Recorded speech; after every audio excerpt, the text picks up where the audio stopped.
One of the problems of a person that travels a lot is that video game consoles are not the easiest object to travel with, being it for the weight or for their size. Or sometimes both. This is the AC adapter of a ZX Spectrum. Not only it weighs as much as Donald Trump's conscience, but it has the size of a Galaxy S5. I don't know if that says more about the AC adapter or the Galaxy itself. But this AC adapter doesn't provide energy to any kind of Spectrum. Or perhaps it does, the fuck do I know. My first console was the Wii U. This model is called Plus 3, and it was born in 1987.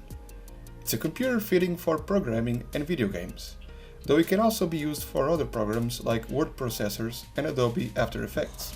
It has the size of a keyboard, which can mainly be explained by being a keyboard, though this particular model is known for having an internal drive for floppy disks.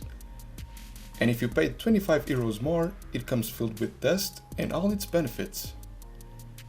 Even though I have some Spectrum games, they're in cassettes, so I don't have anything to use them. However, legend tells us that this particular Spectrum doesn't work anymore, and sadly I don't share the same friends and sessions. The keyboard is pretty much the same QWERTY format that we know, but there are some differences of course, like the arrow keys. How the fuck did they play Counter-Strike back then? Though it also has the @ symbol, in case you need to use Twitter. What's with the true video key? Whoa. The Spectrum was also known to have multiple peripherals. For that, it had a couple of inputs, and outputs, and things.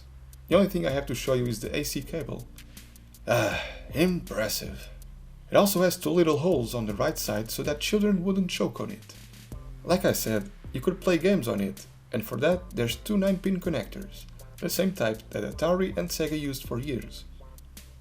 I have a quick shot joystick which I can plug. They were extremely common for being cheap but good enough, and came with an auto-fire switch so you could quickscope. I bought the version that comes with dust so I can get a better grip. Now since the Spectrum doesn't work anymore, and since there's no screws below it, I can show you the guts of it. You can see that it says Amstrad on it. Amstrad was a competitor of Sinclair, but eventually they bought the rights to make their own Spectrum because Sinclair wanted to pursue a different path. Now I didn't grow up with the Spectrum, nor do I have interesting stories to tell you.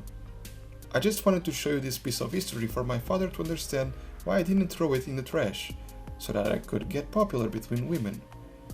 Eventually I'll show you the Spectrum games I've got, and how I learned to love the bomb. Thanks for watching.